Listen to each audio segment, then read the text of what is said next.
محبوب سبحانی غوث سمدانی شیخ عبد القادر جیلانی رحمت اللہ علیہ، آپ کے والد گرامی فرماتے ہیں کہ میں بھوک بڑی سخت لگی ہوئی تھی، بڑی سخت بھوک لگی تھی تو ایک سیب بہتا ہوا جا رہا تھا، ایک سیب بہتا ہوا جا رہا تھا پانی میں، تو اٹھایا تو کھا لیا، دل میں خیال آؤ ہو پتہ نہیں کس کا تھا۔ اب جدھر سے پانی آ رہا تھا ادھر چل نکلا، ایک درخت ہے، باغ ہے، اس باغ کے بہت سارے درخت جھکے ہوئے ہیں، اس دریا کی جانب پتہ کیا کس کا ہے، سمجھ آئی کہ انہی کے باغ سے وہ سیب جو ہے بہ کے گیا ہوگا۔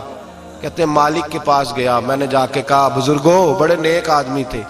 ان سے میں نے کہا بزرگو، غوث اعظم کے والد کہتے ہیں، میں نے کہا بزرگو ایک سیب کھا لیا ہے، تو پریشان ہوں کہ وہ میرے لیے جائز نہیں تھا، بڑی کہہ کرنے کی کوشش کرتا ہوں نکلتا نہیں،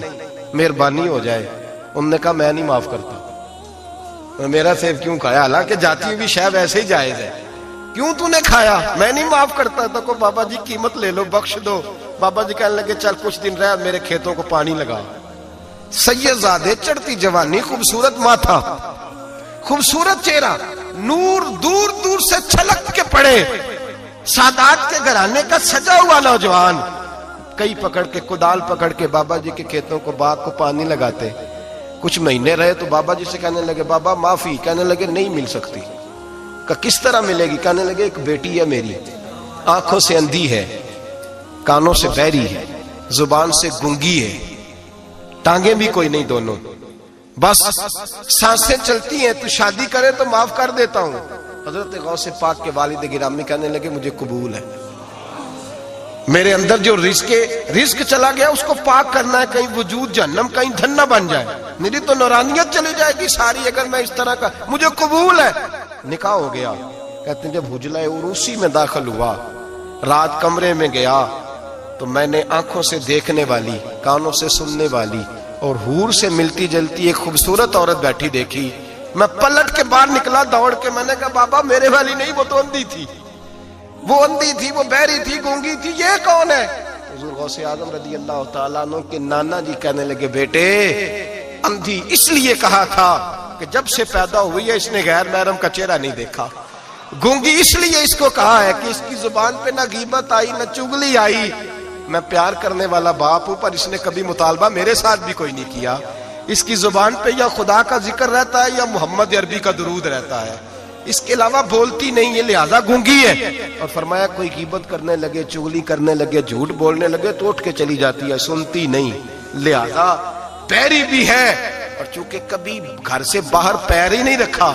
لہذا لنگڑی بھی ہے۔ حضرت جناب سیدنا غوث اعظم کے والد گرامی فرماتے ہیں میں نے ایسی عورت کے ساتھ نکاح کر لیا اللہ کی رضا کے لیے، تو پھر رب نے مجھے عبد القادر جیلانی جیسا بیٹا عطا فرمایا، پھر غوث اعظم جیسا اللہ نے مجھے بیٹا عطا فرمایا۔ میرے بھائی ہم جو بنیاد بنا رہے ہیں، تو کہتا ہے بات نہیں مانتی بہو، تو میں نے کہا بالکل صحیح کرتی ہے، نہیں ماننی چاہیے اسے، اس لیے کہ دولت بیاہ کے لائے ہو، بہو تھوڑا لائے ہو۔ کہتے ہیں جوائی لالچ بڑا کرتا ہے، تو میں نے کہا کیوں آفرے کرتے رہے تم، کس نے کہا تھا یہ باتیں کرنے کو، بالکل صحیح کر رہا ہے، وہ جو آپ نے جس بنیاد پہ دیوار بنائی تھی وہ آپ کو مل رہی ہے۔ میرے نبی کریم صلی اللہ علیہ وسلم نے فرمایا جب تو گھر بنانے لگے، بچی اور بچے کے لیے رشتہ ڈھونڈنے لگے، دین کو، اگر بچے کے دل میں خوف خدا ہوگا تو بیوی کو مارتے وقت ڈرے گا، 100 دفعہ خیال آئے گا، عورت کے اندر خوف خدا ہوگا تو سمجھے گی میرا خاوند ہے، اگر وہ نماز سے، قرآن سے، نبی پاک صلی اللہ علیہ وسلم سے وابستہ ہوں گے میاں بیوی، تو ان کے اندر ضرور کچھ نہ کچھ تصورات آئے، ضرور کچھ نہ کچھ چیزوں کو سوچیں گے۔ میرے نبی پاک علیہ السلام نے تربیت کی تھی نا حضرت فاطمہ کی، فرمایا بیٹے تیرا خامد اسی طرح ہے کہ جس طرح تیرے لیے مجازی خدا ہوتا ہے، اگر میں کسی کو سجدے کا حکم دیتا تو عورت کو کہتا خامد کو سجدہ کرے، دیکھنا۔ اور میرے نبی پاک کے لفظ ہیں حدیث ترمذی میں، فرمایا جو بی بی اس حال میں مر گئی کہ اس کا خامد اس سے راضی تھا، فرمایا اللہ اس کے لیے جنت کے سارے دروازے کھول دے گا۔